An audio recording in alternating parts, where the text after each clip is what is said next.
Good morning, students. Today we will begin chapter 6 Who I Am. Okay, so students, in this chapter we will study about the different characters. Okay,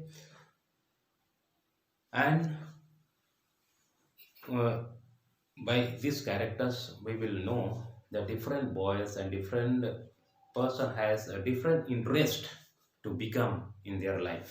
Okay, तो आप लोगों के साथ भी ऐसे ही होगा कि आप लोग कई अलग अलग चीज़ों में इंटरेस्ट लेते हैं, कई अलग चीज़ को करने में। और ओके, तो हर व्यक्ति मतलब अपने आप में एक दूसरे से अलग होता है और सबकी इच्छा सबकी मतलब इंटरेस्ट अलग होती है। किसी को डॉक्टर बनने का, किसी को मतलब नेचर देखने का, किसी को पहाड़ चढ़ने का, मतलब हर व्यक्ति को अलग अलग चीज़ों में इंटरेस्ट रहता है।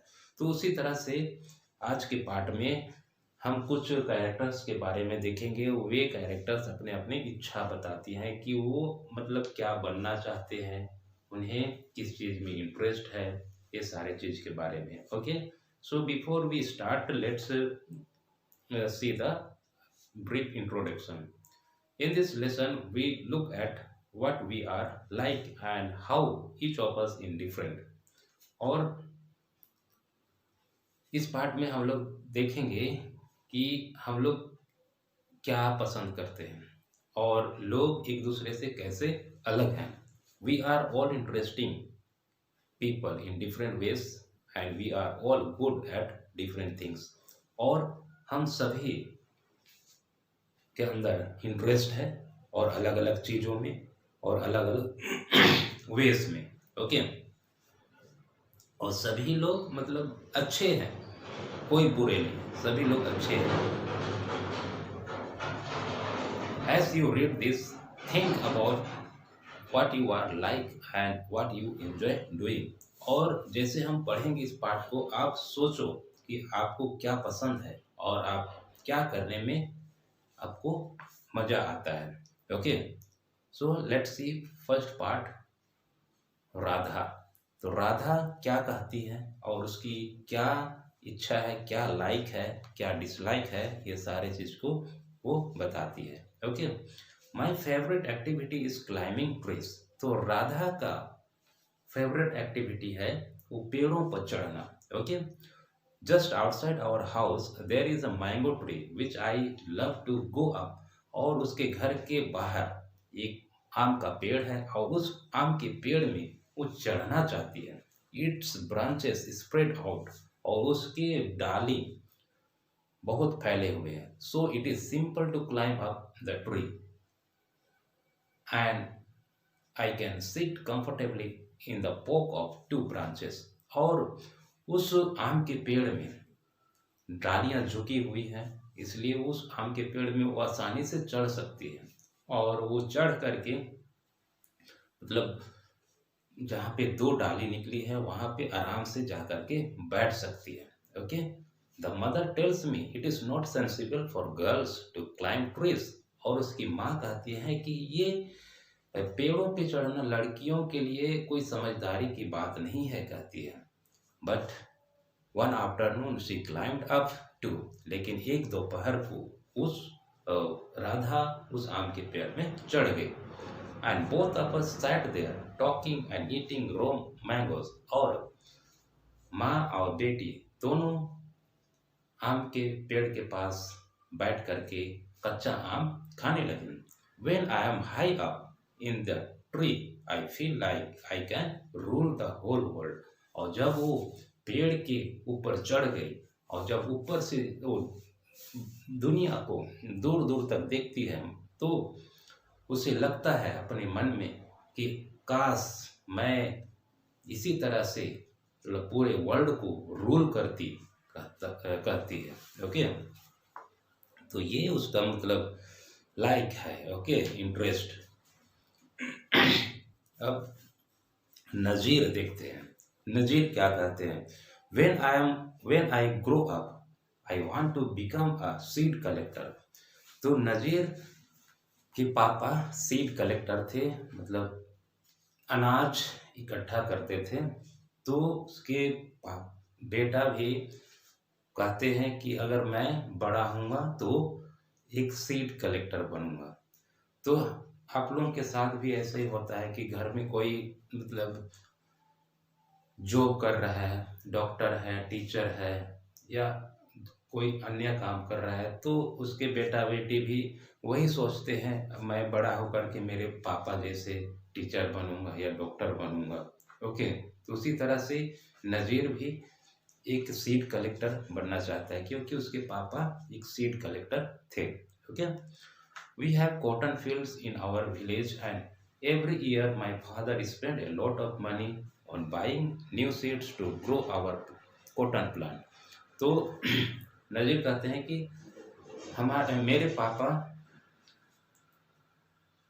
कॉटन प्लांट या कॉटन सीड खरीदने में हर साल बहुत पैसा खर्च करते हैं और कॉटन प्लांटेशन करते हैं।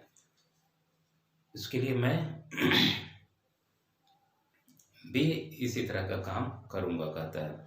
My grand father told me that many years ago he could collect the seeds from his own plants which could be sown to grow।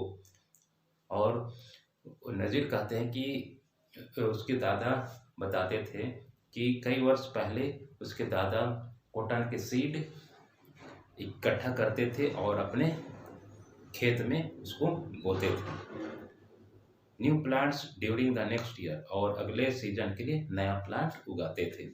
But today that doesn't work, so we have to spend money to buy new seeds every single year. लेकिन आज के वर्तमान समय में उस तरह का मतलब नहीं हो पाता है जिस तरह की उसके दादाजी के समय में होता था। और वर्तमान समय में उसके पापा जी हर साल मतलब नया बीज खरीदते हैं लगाने के लिए। I want to find out why that is so. और नज़ीर कहते हैं कि मैं ऐसा करके देखना चाहता हूँ कि क्या होता है। I want to learn how to preserve seeds so that we can use them again and not spend money every year. तो कहता है कि मैं सीखना चाहता हूँ, मैं सीखूंगा बीजों को कैसे इकट्ठा करना है, कैसे मतलब सुरक्षित रखना है, ताकि अगले साल अगले सीजन में दोबारा से मतलब नया सीड खरीदना ना पड़े और जो रखा हुआ सीड रहेगा सुरक्षित रहेगा उसी को हम मतलब खेतों में बोएंगे, ये कहते हैं। ओके, फिर रोहित क्या कहते हैं, देखो Rohit, if I had a huge amount of money I would travel and travel. तो स्टूडेंट्स, कई लोग ऐसे सोचते हैं कि यदि मेरे पास बहुत ज्यादा पैसा होता,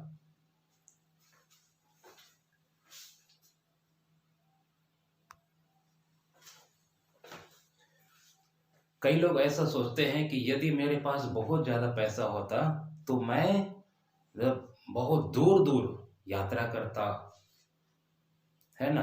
मन में मतलब बहुत ऊंचे ऊंचे विचार आते हैं, ठीक है। तो यहाँ भी रोहित क्या कहते हैं, देखो, I want to see the mountains of New Zealand because they look beautiful in a magazine picture. तो इसका इच्छा है को मैगजीन में देखे हैं कि न्यूजीलैंड के पहाड़ बहुत ही सुंदर लगते हैं, तो वो न्यूजीलैंड जा करके वहाँ के पहाड़ और वहाँ की प्रकृति को वो देखना चाहते हैं। I wish I could sail down the Amazon river in South America on a raft. और वो कहता है कि मैं अमेजोन रिवर साउथ अफ्रीका में जा करके द राफ्ट में चढ़ सकूं, कहता है। Okay, I want to live on the beaches of Lakshadweep and dive down to see coral. और देखो बहुत ही मतलब अलग अलग का उसे रुचि है, ओके, इंटरेस्ट है। तो कहता है कि लक्षद्वीप के बीच में मैं डाइव करना चाहता हूँ और वहाँ नीचे दबे कोरल को देखना चाहता हूँ, कहते हैं कोरल मतलब क्या होता है, द्वीप जो होता है ये अलग तरह का मिट्टी से बना रहता है। ओके, क्या बोलते हैं हम, खाद वाली मिट्टी नहीं, कोयले टाइप से मिट्टी से बना रहता है। ओके, तो उसको कहते हैं coral. I suppose I should go to the Konark temple in Orissa on the old city in Beijing in China. तो वो बहुत जगह मतलब यात्रा करना चाहते हैं, काश यदि उसके पास पैसे होते थे। ओके, उड़ीसा के कोणार्क टेम्पल और चाइना के ओल्ड सिटी जो कि बीजिंग में है वहाँ जाना चाहता है। एंड पिरामिड्स इन इजिप्ट, और इजिप्ट के पिरामिड में जाना चाहता है। But what I actually enjoy is seeing nature more than old buildings. लेकिन वास्तव में उसका इतने जगह जाने की जो सोच है उसमें उसका यही है कि वो मतलब हर जगह जा करके प्रकृति का इंजॉय करे, उसे प्राकृतिक नेचर का साइट सीइंग बहुत ही अच्छा लगता है। तो स्टूडेंट्स आज के लिए यहीं तक, और रेस्ट ऑफ द कैरेक्टर्स और part we will see in the next video. Thank you.